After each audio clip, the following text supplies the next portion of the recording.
Hello, you're listening to Sending the Experts with Georgina Durrant. This podcast is all about teaching and supporting children and young people with special educational needs and disabilities, SEND. My name is Georgina Durrant. I'm the host of this podcast brought to you by Twinkl SEND. As a former teacher in Senko myself, I wanted to create a platform to share some of the amazing things that my guests are doing to support learners with SEND. So whether you're listening on your commute, tuning in whilst walking your dog, or curled up on the sofa with a nice cup of coffee, thank you so much for joining us. In this episode, I am so excited to be joined by the very lovely and absolutely amazing Annamarie Hassal. Annamarie is Chief Executive of nasen, the National Association for Special Education Needs and Disabilities, SEND, the leading membership charity that exists to champion, connect and support those working in the education community from the early years to schools, post-16, specialist schools and wider settings, with and for children and young people with SEND and learning differences. And Annamarie has held local, national and government advisory roles that span the breadth of education, children's social care, early years and SEND. And she is steadfast in her resolve that high quality education should be a right for all children and young people. Welcome, Annamarie. It's so lovely to have you on here. How are you? Thank you. Oh, how lovely of you to invite me to join you this morning, Georgina. So before we go into the questions, just in case there's somebody that's listening who doesn't know what nasen is and what nasen does, I'd be very surprised if there is, but just in case, could you tell us just a little bit more about what nasen is and what you do? Thank you. Yes, of course. nasen is the National Association for Special Educational Needs, and we are all about supporting the workforce that has an interest in SEND and inclusion. And that's right the way across schools, colleges, early years. In fact, all providers of education, so those that are formally in settings and those that are less formally involved. And of course, we also have quite an open, flexible door for those who want to join us as members. So we've got quite a few parents who are also members and individuals that work professionally wider across the sector. So while we'd say that education is totally at the heart of all that we do, there's a number of what I would call allied professionals. So it could be speech language therapists and health practitioners, occupational health practitioners who are also members of nasen. And of course, I shouldn't forget to mention, we've got a number of local authority individuals. So they could be working as SEND caseworkers, or they could be working in SEND leadership in the local authority. We've got a number of those that are part of our membership too.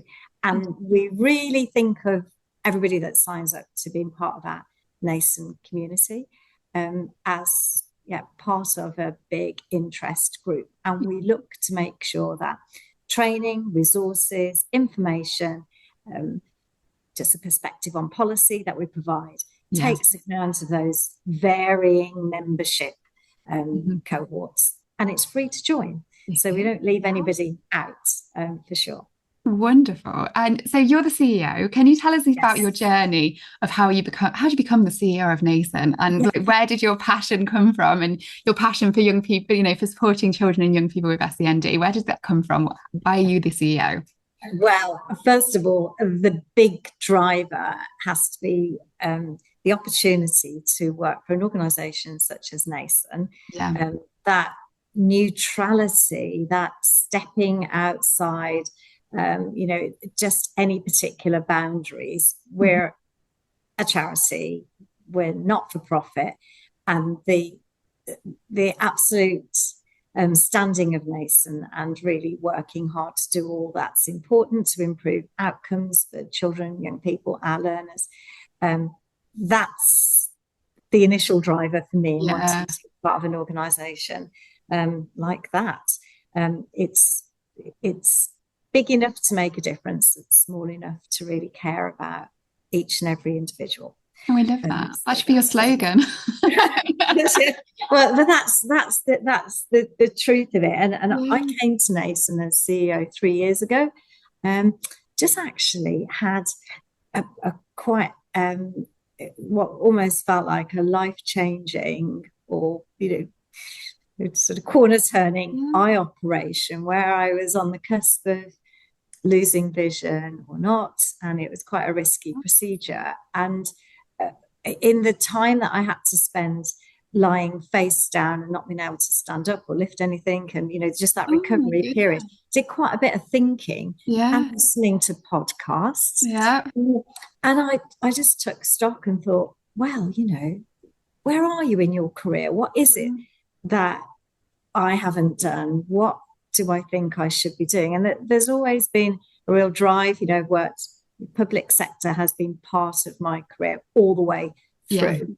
And I thought, the one area that I've definitely have seen as very integral to all that I've done, it's been around SEND, whether that's from the disability side or the SEN in school side. It's been so fundamental and core to all that I've done, that the opportunity to apply for a job in an organisation where that was going to be the focus just felt like the right thing to do at the time. So while there's a breadth of areas that we can talk about around SEND, for me, it was the chance to come and to be part of an organisation that had that focus and had that drive. So I had career history of working across areas that you would call children's services more generally, and whether that was early years, so whether that was leadership and inspection and regulation of that sector, whether it was at a local authority side, strategic leadership of a whole range of services, including schools, whether it was work that I had done, been very proud of the time that I spent working in the Department for Education. I was at the Department of Children's School and Families at the time, on a range of national programmes. So whether it was children's centres, whether it was disabled children's access to childcare, whether it was on our huge programmes, can I whisper words like national strategies and, there's building schools for the future and various big programmes. That was a significant part of my career. And then I spent time in the private sector too, working for some of the big outsourcing private sector organisations, because the interesting work went from, in my view at the time, the Department for Education externally. And rather than sit there and feel sore about it, I just went after jobs in those sectors. So I felt that I'd worked across the breadth of the world of children and young people for my whole professional career. And what I'd always held very close was that the importance of education. Education being the greatest leveller ever. And if we could ensure that everybody had the rights, which they do have, but that we tackled barriers to access and barriers to being included, that could make the biggest difference and would reduce the need to have very specific interventions. So education at the heart of everything. You're amazing. Honestly, I'm in awe on your career. It sounds incredible what you've achieved, Annamarie. Oh, bless you. That's such a kind thing to say, Georgina, but I'm quite an old girl, so that lying down after an operation came at a particular point when I thought, I'm lucky that I've had such I feel I've had a privileged opportunity to do some jobs that I've done. It's been brilliant. I've had amazing leaders that have given me opportunities, trusted in what I was doing, and I think that leadership has been a fantastic example for me. But I've been working in the sector for many decades, so therefore, That's incredible. Absolutely amazing.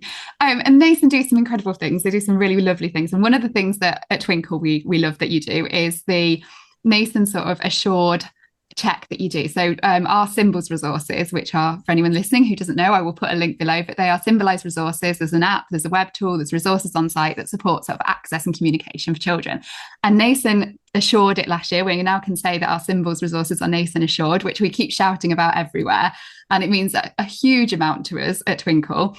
Can you explain what that sort of what this program is? What does it mean to be nasen assured, and how you sort of review this quality framework? Yeah. Do you know, Georgina, it's a really interesting one. Firstly, congratulations to you for the role that you have at Twinkl. You know, that's brilliant. You know, it really is brilliant. And what an honour it was for us to be approached by Twinkl and really be invited to take a look at those resources. It was quite a step for us. It wasn't without a lot of thought to go into developing a quality framework, which essentially is what Nasen Assured is all about, is that quality framework. And it arose because we want to be very inclusive of a range of mindsets and say that there's not just one way of doing anything. And it's so important that schools, colleges, settings, parents and others have options, choices. So how do they make choices and know that they're making a choice to engage with a resource, to use a particular product, to make a purchase even, and to know that that's going to do some good, that is going to be right for their child or their context. So that was the spirit behind developing a quality framework. And it was about thinking about the core aspects, characteristics and processes that would be applicable in any particular product, and whether, that whatever the resource, that there would be some tangible benefits and positive impact. So that's essentially where it started, and that we took quite a while, and with very skilled practitioners who are sitting behind this. So this is, it really is quite amazing, the breadth of expertise that we have particularly in our education team over at Nasen and in Nasen House, and to bring together their great minds on absolutely what they would expect to see, what the results are, and to develop that as a framework. So it's quite an intensive process that we take something through, and it's a bit scary because it's not without its sort of pitfalls too. Personally, it's a bit of a risk for all parties. So we've got Nasen, and I've talked about the pride in the organisation. We've got a reputation, and if we say that something's been through quality framework and that we're assuring that it's in the right hands and used in the right way, that it's going to bring real benefits. That's quite a big statement for us to make. So therefore, in working with an organisation that's developed a product or some resources, they're also taking a risk too, aren't they? What if Nasen say, we don't really like that very much, we don't really rate it, we don't value it in the same way. So there's something there about the coming together with an organisation. While it is a transaction and organisations come to us and we talk through how that works, there's also got to be a coming together, a bit of a meeting of minds and a vision and a value that what we're trying to achieve is to ensure that the resource is utilised for the best, and that if there's any tweaks or adaptations, that we hopefully get involved at a stage at which we can help to inform that. Just occasionally, a product or a resource might actually be through all those stages already, and therefore it's not due for another review, maybe for a couple of years, and in which case we might have to respectfully say, I think it's best you come back when you're doing that review, rather than us trying to bolt on what might be some changes that don't work for that organisation at the time. So it's not all straightforward, and it's definitely not a tick box exercise. No, I think that's what gives it its value as well, isn't it? And that's what makes us feel really proud that we've got it, because we know you've taken a lot of time and a lot of effort, and like you say, you wouldn't just give it to anybody. You really, really doing your due diligence on everything. And I think that's wonderful. Absolutely. And another brilliant thing that Nasen do is the Nasen Awards. I've been very, very lucky to go for the last 3 years, and I love it. It's one of the highlights of my year. I must admit, I love it. It's absolutely brilliant. Tell the listeners about the Nasen Awards then. Absolutely. Well, I'm so proud that you see the value in those awards, Georgina. And if you've been coming for the past 3 years, it's about the same amount of awards that I've been going to since I've been chief exec at Nasen. And at my very first one, I did kind of joke. I'd only been in post a week, and I did joke that I'd had to apply for a job at nasen to get along to the awards, because I'd worked for an organisation in the past where we were on the guest list. But, as people there will know, the priority is for those that are the award nominees. Yeah. And therefore, we don't have lots of spaces for additional guests. So I'd never been able to get a place to go along. So I said I had to apply for a job to get to the awards. So how it works is that there's some award categories. So there's areas that we think it would be really useful if we illuminated, shone the spotlight on practice in a certain area. So it could be teaching, it could be particular resources. So we put it out there that we're really looking for nominations in particular areas, so Teacher of the Year is, an example. And we encourage nominations. Self-nominations are fine. We have about 15 or 16 different categories. And then we have an independent panel of judges who do all the hard work and sifting and agreeing what features are they looking for. And it's got to be landed in context, It's not, what was a great award-winning opportunity maybe 5 or 6 years ago, that could look different now, because practice, quite rightly, moves on. So therefore, it's always within context. Yeah. And so that panel of independent judges, they bring perspectives, either decades of experience in the sector, or they bring a very specific area of expertise, such as tech experience or experience in printed media, for instance. So they'll bring their own specialism too, and they spend some time debating and finalising a list of winners that we then all come together to celebrate. And, so we would say that everybody that's shortlisted is a worthy winner, but then there can only be one that gets the title for the year. And we're always looking to improve on how we do that. And this year we also presented some, sort of highly commended certificates. And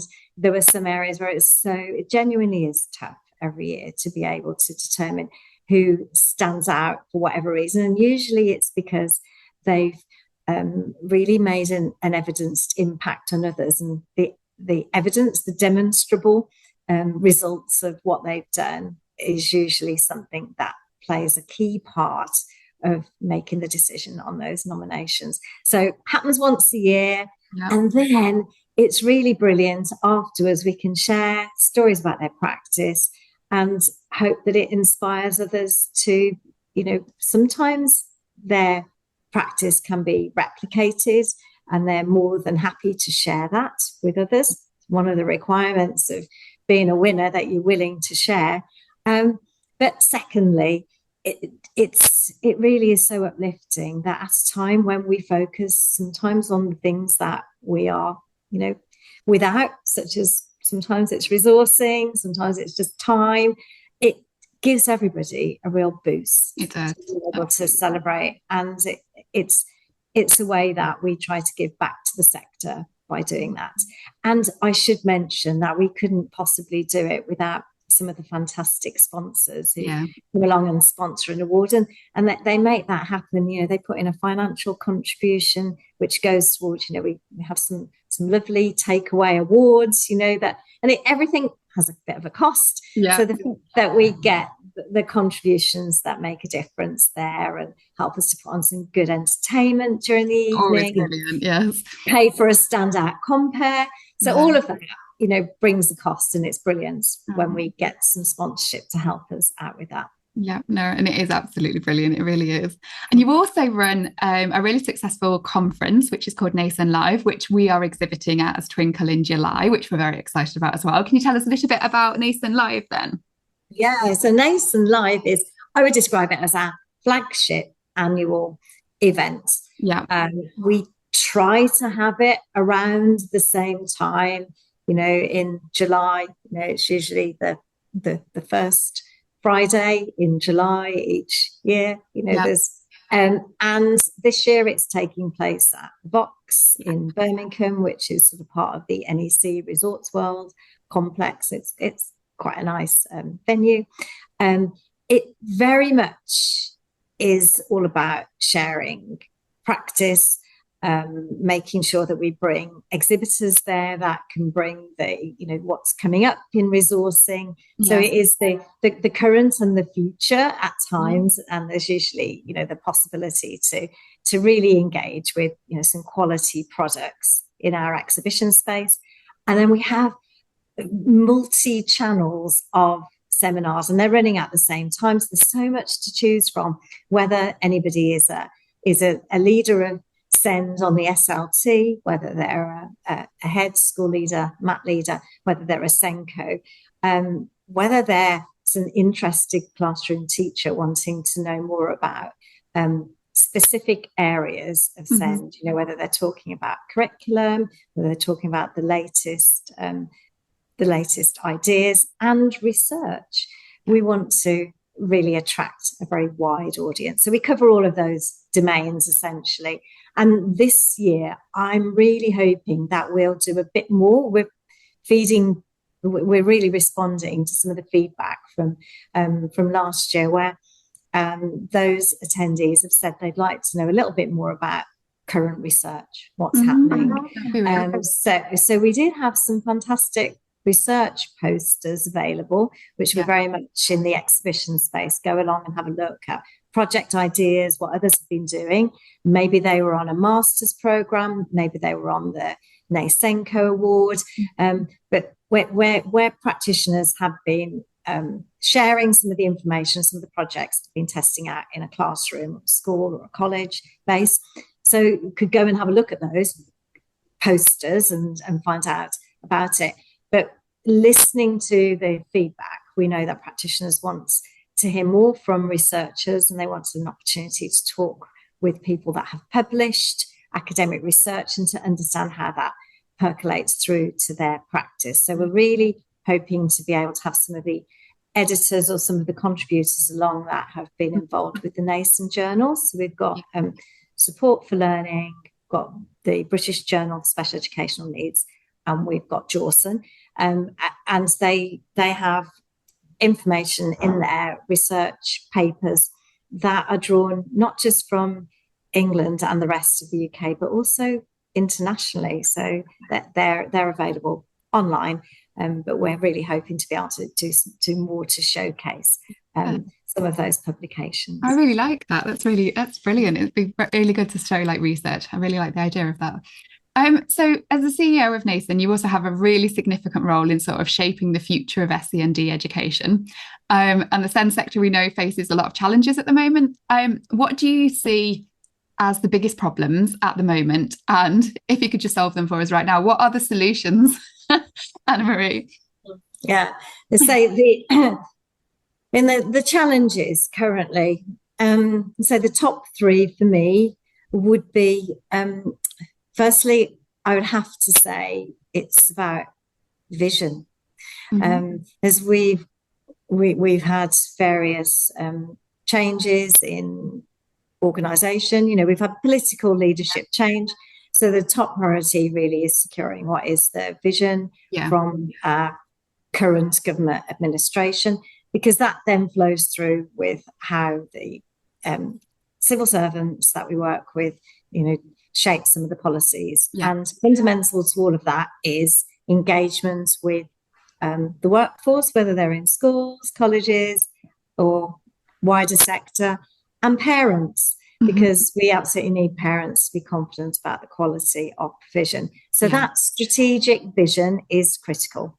Then secondly, it's resources, but it's not necessarily more resources, which, listeners might be expecting that I would say. It's making sure that we've got the resources available, right place, right time, and that those that are as close to children and young people as possible, so they're leading, they're learning, they're supporting their education, can mobilise and draw on those resources. Don't need lots of layers of decision making and bureaucracy. It's been able to shift the resources to the places where we need to be able to draw on them. And, that might sound very simplistic, but at a time when there isn't a lot of spare cash around, then taking out lots of unintended blocks and slowing things down is really crucial. So making the most of the resources that we've got and actually putting the trust into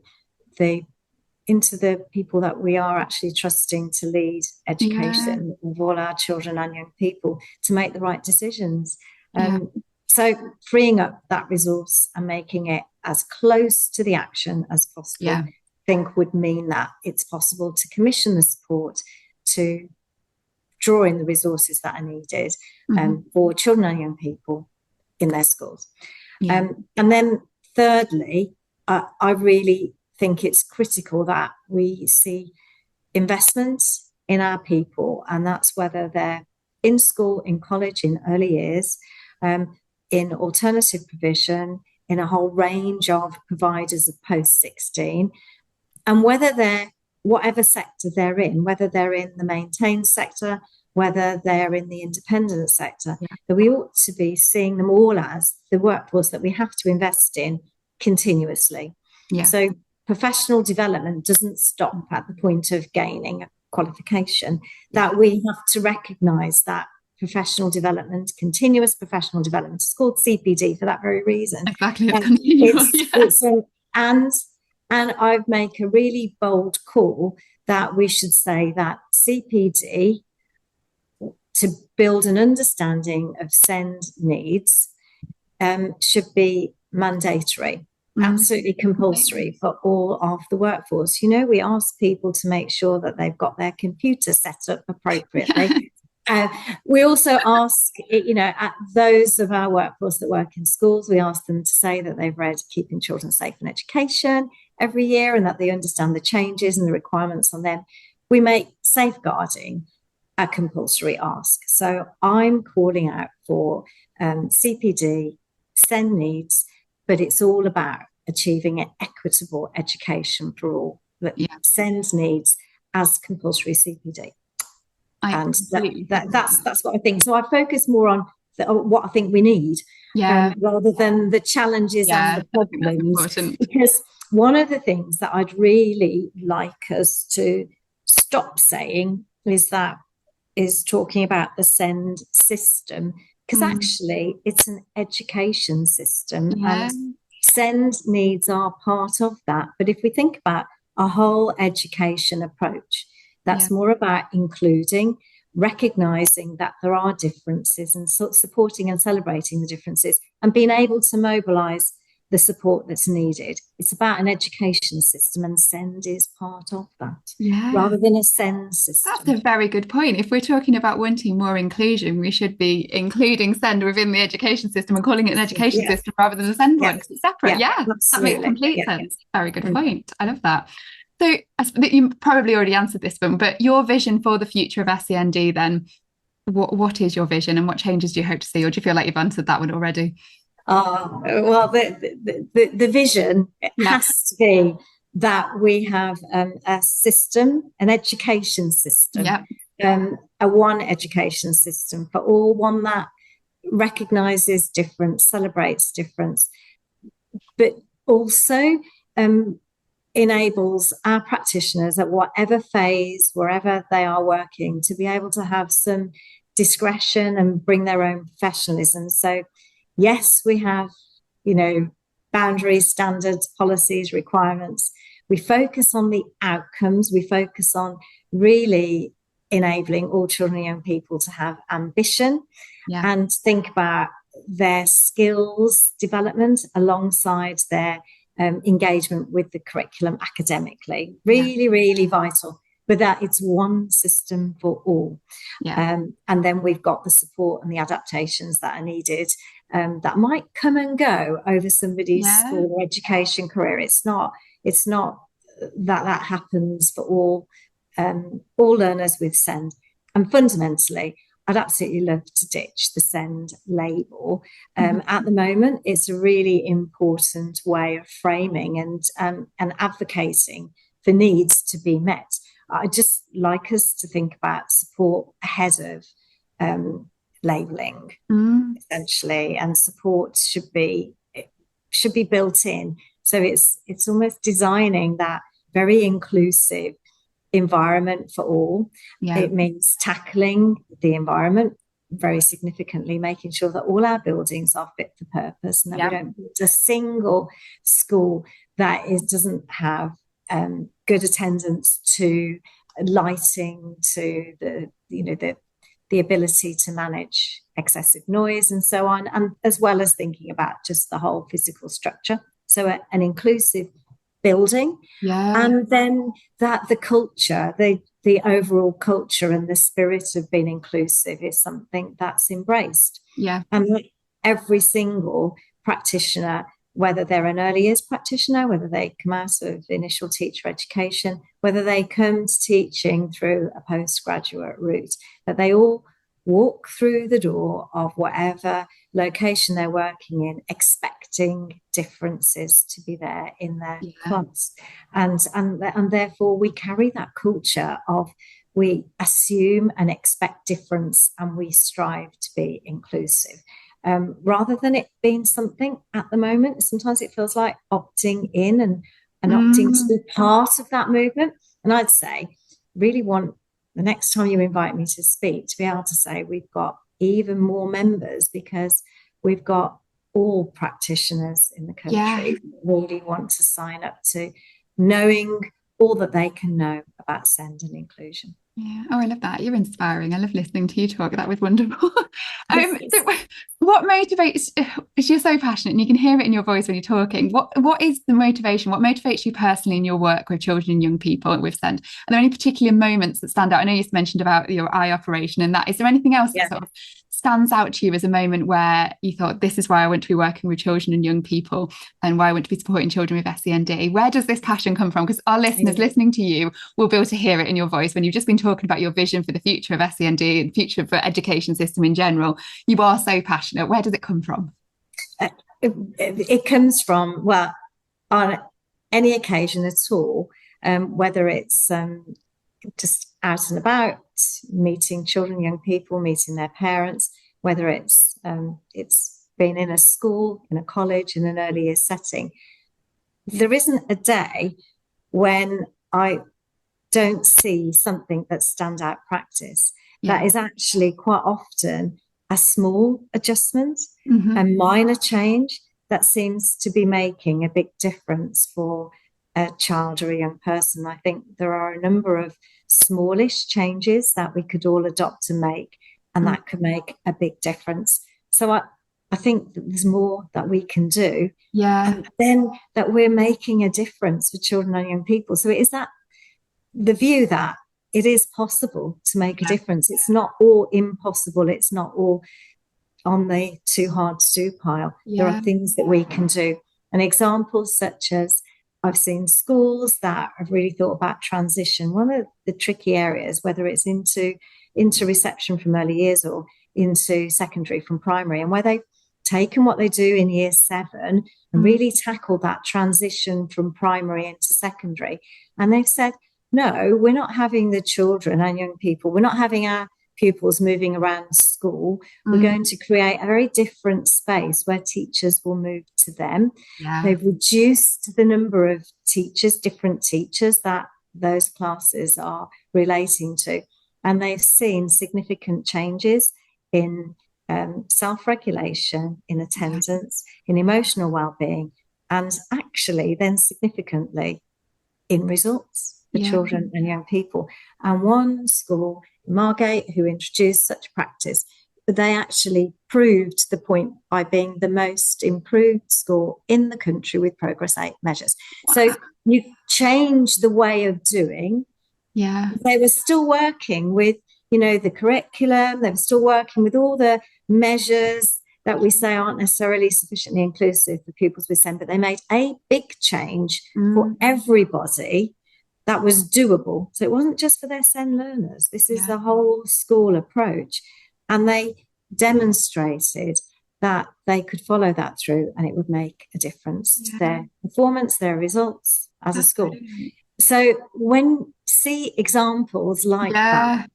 then isn't there every reason to want to get involved and to say the more that we can do and talk about it? And that's why I'm willing to be here and, in living in the zone of fear. I don't really like doing these kind of like recorded things. No, I don't. But I know, listen, you won't have known that. You seem very confident. Georgina, it's so important because I think whether it's a small change, whether it's a whole school change, there are differences that can make a big difference to outcomes. And then, happy, fulfilled children and young people gaining skills for life, they become the connected adults. They're our economic future.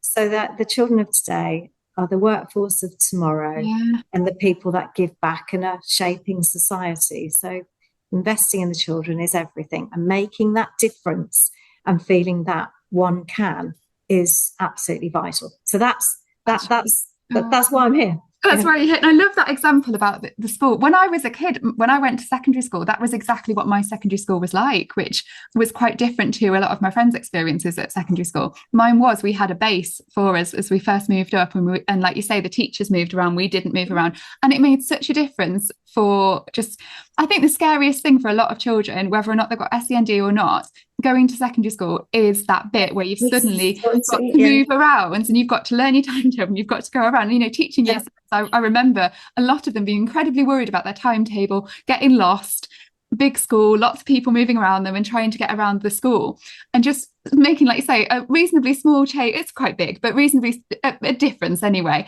to the school day like that.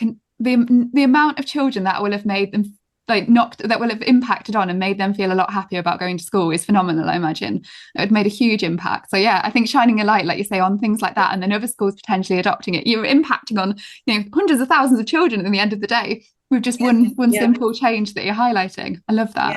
And you do so much that's good and powerful around media, media presence that's very positive, Georgina. And sadly, social media currently can be quite an unpleasant place. And I think if we could get to a point of, a healthy respect, more kindness, then I think that teachers, school leaders, early years practitioners, and those that work post 16 would be more confident at sharing what works for them. That currently somebody says, they say, I had a great idea. And there'll be a lot of people that will just be critical, and that's not okay, because they're sharing what's worked for them in their context with a class, with a child, with sometimes it's a particular need. And why not just celebrate that they're sharing what's worked for them? And if we could get to that point, that position, hey, organizations like nasen mightn't be needed, because we'd create that community of just routinely sharing. And we've got to get beyond the unkindness and always looking to be critical. Let's just celebrate what seems to be making a difference. You're so right on that, because I think it must put so many people off on social, because you've got to be quite tough-skinned sometimes on sort of social media nowadays. If you put something out there knowing that you will get criticism, even if you say the most positive thing in the world, there's always one comment someone will say something that isn't particularly nice about it, and you think, why? But it puts other people off, I think, as well, from commenting and saying, oh, that's a really good idea, I'm thinking of using it in my school, because nobody wants that. And especially teachers who are working incredibly hard, long hours in school, that if they put something then on social media and then their evening is ruined by some keyboard warrior typing something nasty in response, you can see why it doesn't happen. But like you say, wouldn't it be wonderful if that was gone and we could have positivity and people sharing these brilliant ideas and feeling confident to share them? And it would make such a difference. You're right. Maybe that should be my mission next. Oh, you've been amazing, Annamarie. Thank you so much for sharing all your insights and your experience with us today. That's fantastic. Is there anything else you want to add before we wrap up? I will put links to nasen. I know it's free to join, so if anyone wants to join, if you're not a member already, I'll put links below, as well as links to our Twinkl resources that are related to this. But is there anything else you want to share, Annamarie?